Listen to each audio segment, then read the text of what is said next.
Admiral, two questions on Iran. How is POTUS Biden going to deal with Iran? I mean, which aspects of dealing with Iran is he going to prioritize in the next 6 months in office?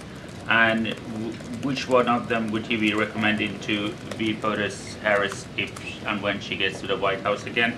And my second She's already question, at the White House. She's already a key partner in our foreign policy objectives. Commander-in-Chief.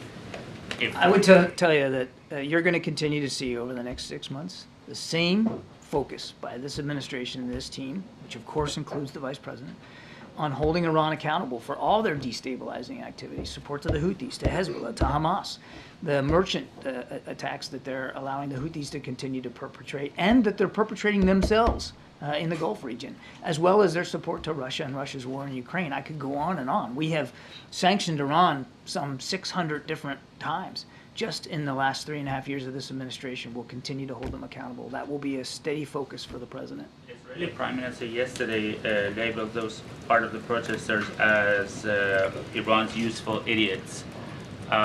What is the administration's method of dealing with them? I mean, what is it? First of all, that's not a phrase we would use. As I mentioned, I think, to Peter's question, we know that Iran certainly has tried to meddle here. They've tried to sow discord. They've obviously contributed to some funding of some protesters, but I think to paint everybody with that brush is unfortunate and not an accurate reflection.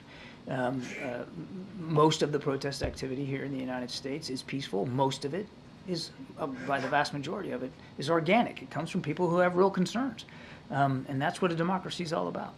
And do you agree with the with the Prime Minister's assertion that basically Israel is protecting U.S. I mean, why is it sort of an overt criticism from leader of an ally? And what does U.S. need protection from an ally? I'm sorry, can you? Yeah. Well, he said when Israel fights Hamas, Hezbollah, Houthis, we are fighting Iran. When Israel acts to prevent Iran from developing nuclear weapons, we're not only protecting ourselves, we're protecting you. So why does the U.S. need protection from an ally? Isn't U.S. doing enough? It is clear that that Israel and the United States share a concern about Iran's activities, and the Prime Minister is not wrong when you're going after groups like Hezbollah or Hamas in this case particularly, or when we together try to defend each other against the Houthi missiles and drones that continue to fly. That is also because of the proxy nature of it, also countering Iran's activities. I mean, together. That's what allies and partners do.